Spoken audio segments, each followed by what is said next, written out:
দেশে চলতেছিল কাজল রানীর গুমের ঘটনা, একের পর এক গুম থেকে ফিরে আসারা জানাচ্ছে আয়না ঘরের গল্প।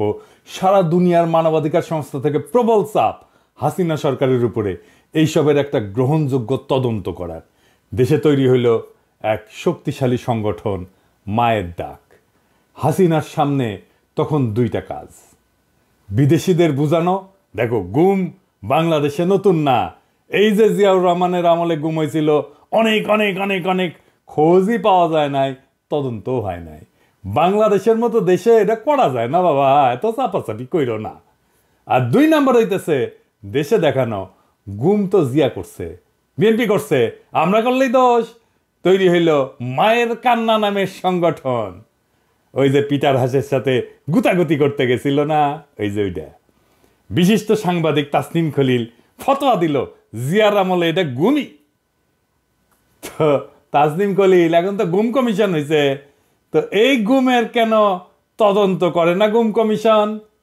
যাই হোক, আজ এইবার দেখি জিয়ার আমলে কি গুম হয়েছিল। গুম বইলা যেটা চালানোর চেষ্টা করে সেটা আসলে একটা সেনা বিদ্রোহ। 1977 সালে বিমান বাহিনীতে বিদ্রোহ হয়, তারিখটা 2 সেপ্টেম্বর। একই মাসে বগুড়া ক্যান্টনমেন্টে 30 সেপ্টেম্বর সেনাবাহিনীর সিগন্যাল কোর বিদ্রোহ করে। 2 অক্টোবর ভোরবেলা আর্মি ফিল্ড সিগন্যাল ব্যাটালিয়নের শেখ আব্দুল লতিফ একটা ক্র্যাকার ছুড়ে এবং রাইফেলের গুলি ছুড়ে। এটা পুরো পরিকল্পিত সংকেত। এই সংকেত শুই না শত শত সৈন্য তাদের ব্যারাক থেকে বেড়ায় অস্ত্রাগার লুট করে। এইটা একটা শাস্তিযোগ্য অপরাধ। এই সৈন্যদের সাথে শীঘ্রই পাশের কুর্মিটলা বিমান ঘাটের কয়েকশো বিমান কর্মী যোগ দেয়। প্রায় ভোর রাতে কেন্দ্রীয় অর্ডিন্যান্স ডিপোতে প্রায় 700 সৈন্য এবং বিমান কর্মীরা আক্রমণ করে, যারা অস্ত্র এবং গোলা বারুদ লুট করে। সেনানিবাসে অব্যাহত সশস্ত্র বিপ্লবের আহ্বান জানায় লিফলেট ছড়ায় দেওয়া হয় সৈনিকদের মাঝে। সকাল 5টায় রেডিও স্টেশন দখল করে বিমান বাহিনীর সৈনিকেরা, যারা একটা বিপ্লবী সরকার গঠনের ঘোষণা করছিল। বিমান বাহিনীর সার্জেন্ট আফসার ঘোষণা করলো একটা বিপ্লব হয়েছে, দেশ পরিচালনার জন্য একটা বিপ্লবী পরিষদ গঠন করা হয়েছে এবং এই আফসার সে বিপ্লবী পরিষদের প্রধান। এমনকি নিউ ইয়র্ক টাইমসেও এই বিদ্রোহের খবর, রেডিও সেন্টার দখলের খবর এবং সেনাবাহিনীর বিপ্লবী পরিষদ গঠনের খবর এইটা প্রকাশিত হয়েছিল। এবং এই বিদ্রোহের সময় 11 জন বিমান বাহিনীর কর্মকর্তা নিহত হয়। শুধু তাই না, একজন বেসামরিক বিমান বাহিনীর কর্তার সন্তান নিহত হয়। Group captain Ras Masud, group captain Ansar Ahmed Chowdhury, wing commander Anwar Sheikh, squadron leader Matin, flight lieutenant Shawkat Jan Chowdhury, flight lieutenant Salauddin Mohammad, flying officer Mahbul Alam, flying officer Akhtaruzzaman, pilot officer MH Ansar, pilot officer Nazrul Islam, pilot officer Shariful Islam. শুধু এই না, বিদ্রোহীরা স্কোয়াড্রন লিডার সিরাজুল হকের 16 বছর বয়সী ছেলে মাসুম বাচ্চা মোহাম্মদ এনামকেও হত্যা করে। এই বিদ্রোহ কোনো কল্পিত ঘটনা না, রেডিও স্টেশন দখল করে রাষ্ট্র ক্ষমতা দখলের ঘোষণা দেওয়া হয়েছিল, বিদেশি মিডিয়াতে ছাপা হয়েছিল। এখন এটা সেনা বিদ্রোহ হইলে খুনোখুনি করলো, কি করবে সরকার? যে কোনো সরকার কোর্ট মার্শাল করবে, তাই তো? ঠিক কি না? নাকি বলবে মেরা সকল শিরক না, তাই বলে কি প্রেম দেব না? সেনা বিদ্রোহ হয়েছে, সেটা দমন করা হয়েছে। সেনা বিদ্রোহ যারা করে তারা জানে সেনা বিদ্রোহ যদি সফল না হয় কোর্ট মার্শাল হবে, এটা জানে। দায়ীদের সর্বোচ্চ শাস্তি ফাঁসি দেওয়া হয়েছে। সারা দুনিয়া এটাই নিয়ম। সারা দুনিয়া যে কোনো দেশে সেনা বিদ্রোহ করলে ঠিক একই ঘটনা ঘটবে, কোনো আলাদা কিছু ঘটবে না, সম্ভব না। তাহলে জিয়া সরকারের দোষ কোথায়? এটারে গুম কেন বলা হইতেছে? এটার গুম বলার কোনো কারণ আছে? গুম মানে তো কাউরে ধরে নিয়ে গেছে, তার কোনো খোঁজ পাওয়া যাচ্ছে না। কারণ কোর্ট মার্শাল হচ্ছে, তার একটা লিখিত পরিচিত আছে, তো তার একটা আইন আছে, তো তার নাম আছে, তার বিচার হচ্ছে, তো যেরকমই বিচার হোক। প্রেসিডেন্ট ইউনূসের সরকার গুম কমিশন করেছে, সেই গুম কমিশনগুলোকে গুম বলে না। না বলার পিছনে যুক্তিযুক্ত কারণ আছে, সেই জন্য বলে না। যাই হোক, এই যে হাসিনার বয়ান, সেটা তো সে পলিটিক্যালি বলছে, মায়ের কান্না নামে সংগঠন করছে। এটার বাইরে সে কালচারাল অ্যাসেট বানাইছে ক্যাম্পেইন করার জন্য। কি কি অ্যাসেট বানাইছে? প্রামাণ্য চিত্র বানাইছে ফুয়াদ চৌধুরীকে দিয়ে, নাম দিছে গণফাঁসি 77।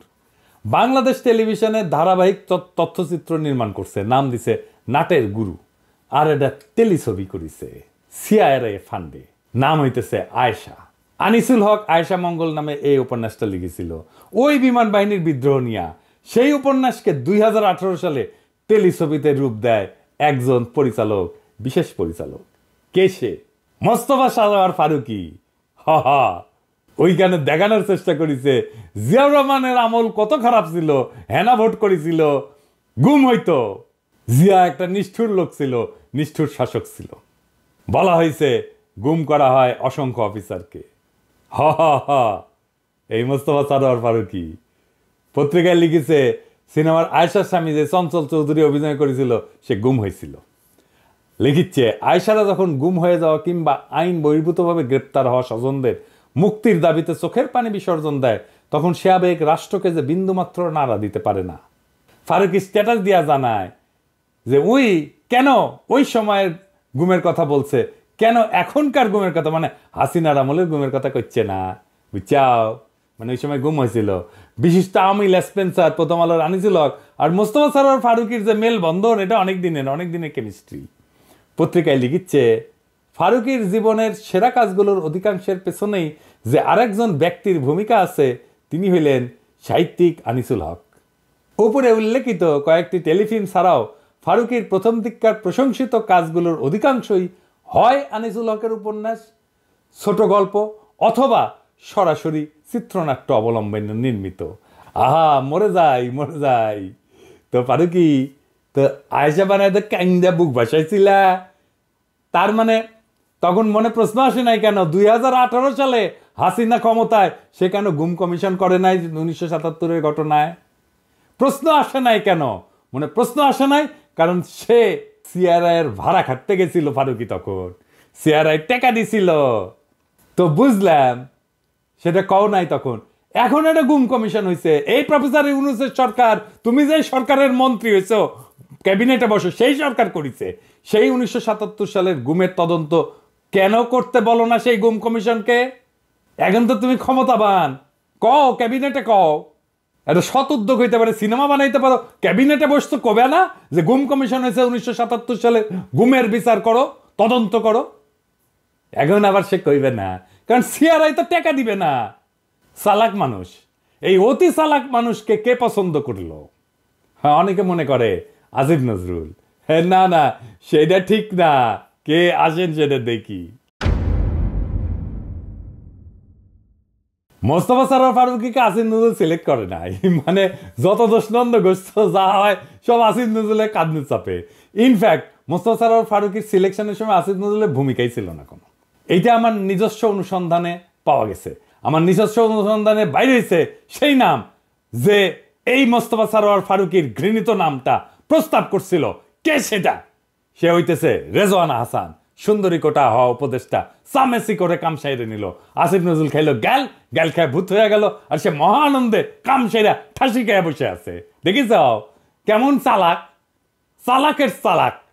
এই রেজওয়ানা হাসান মিশন নিছে ইন্ডিয়ান ইন্টারেস্ট বাংলাদেশে প্রতিষ্ঠা করবে। মোস্তফা সারোয়ার ফারুকীর কেস সাকসেসফুলি করার পরে সে আত্মবিশ্বাসী হয়ে উঠছে, এই কাজে আরো অগ্রসর হয়েছে। দেখেন নিউজটা কি কইছে, ভারতের সঙ্গে সম্পর্কের ছায়া দুই দেশের স্বার্থেই দূর করতে হবে। তো কন্ত রেজওয়ানা কি পররাষ্ট্রমন্ত্রী না প্রধান উপদেষ্টা? সে তো পরিবেশ মন্ত্রী, তাও ভারতের সাথে সম্পর্ক নিয়ে কথা বলার কুরকুরানি কেন?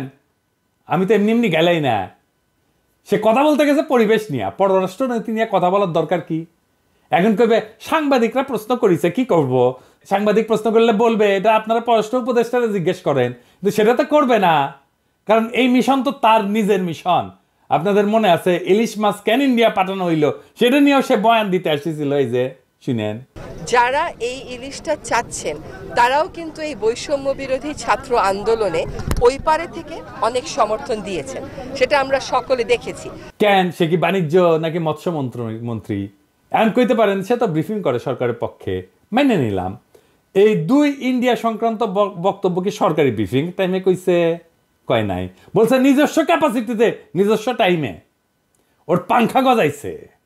কইছে না যদি রাজনীতিবিদরাই সংস্কার করে তাহলে 53 বছর তারা কি করেছেন? হ্যাঁ, তার মানে 53 বছর কোনো সংস্কার হয় নাই। হ্যাঁ, ওই সংস্কার বুঝে চিন্তা করেন, সংস্কার হয় নাই। 80-র দশকে যে বাজারমুখী অর্থনীতি গ্রহণ করা হলো নীতি হিসাবে, এটা সংস্কার না রেজওয়ানা? 82 সালে যে উপজেলা পদ্ধতি চালু হইল, তৃণমূল পর্যায়ে প্রশাসন কার্যকর করার জন্য ব্যবস্থা নেওয়া হইলো, এইটা সংস্কার না? সিটি কর্পোরেশন হইলো, ঢাকা চট্টগ্রাম সহ বড় শহরগুলোতে সিটি কর্পোরেশনের কার্যক্রম চালু হইলো, এটা সংস্কার না স্থানীয় সরকারের? 1991 সালে যে সংসদীয় গণতন্ত্র প্রতিষ্ঠা হইল, এটা সংস্কার না? তত্ত্বাবধায়ক সরকার যে হয়েছিল 96 সালে, এটা সংস্কার না? 1990-এর দশকে প্রাথমিক শিক্ষা যে বাধ্যতামূলক এবং ফ্রি করা হইল, এটা সংস্কার না শিক্ষায়? 1982-তে জাতীয় ঔষধ নীতি করা হইল, পুরো ফার্মাসিউটিক্যালের আগাপাস্তলার সংস্কার হইল এই নীতিতে, এটা সংস্কার না? এই 4.5 মাসে আন্নে কিতা করিছেন সুন্দরী উপদেষ্টা? আন্নার টাইমে তো ঢাকার বাতাস সবচেয়ে দূষিত নাকি? তো কি সংস্কার করেছেন? মুখ খারাপ করতে ইচ্ছে করলে করলাম না আর কি। হ্যাঁ, এইটা তো আন্নার মন্ত্রণালয়ের কাজ নাকি? হারকুলিস হয়ে গেছেন, হ্যাঁ, একেবারে ইন্ডিয়ার সাথে সম্পর্ক, হ্যাঁ, নতুন উপদেষ্টা বানানো, একেবারে পলিটিক্যাল পার্টির সাথে পাঙ্গা নিতে গেছে। হ্যাঁ, হারকুলিস সবচেয়ে বেশি বুঝেন, সবচেয়ে বেশি পারেন। ঢাকার এয়ার কোয়ালিটি বাড়াইতে পারেন না কেন? এটা বাড়ান, এটা তো আপনার কাজ। বাড়ায় দেখান যে দায়িত্ব নিচ্ছেন, সেটা পারেন করতে। 4 মাসে তো ড্রামাটিক পরিবর্তন করা দেওয়া যায় ঢাকার এয়ার কোয়ালিটি। দেখি কেনকা পারেন? এটা তো পারেন না। আসল কামে তো কোনো স্যাদব্যাদ নাই, যেটি বোমবাস্টিং কথা কওয়া যাবি, কোনো দায়িত্ব নেওয়া লাগবে না, সেটি একেবারে লেপে ওঠে। একেবারে কি প্ল্যানিং দেওয়া লাগবে? দিয়ে দেবো, সলিড প্ল্যানিং দিয়ে দিতে পারি। 4 মাসে ঢাকার বাতাস ক্লিয়ার। লাগবা বাজি? জানি লাগবা না। হ্যাঁ, কারণ পারবে না তুমি এটা করতে। আওয়াজ তাই নিচে। আর সামেসি কোনো ইন্ডিয়ান লেসপেন্সারি বাদ দাও, তোমার হুতায় দেওয়া 1-2 এর ব্যাপার, বেশি বাইরেও না। ঝড় আসলে না সামাল দিবার পারবে না, কান্দা বুক ভাসাবা। খুব খেয়াল রেজওয়ানা, সামনে মুরগি পিছে শিয়াল।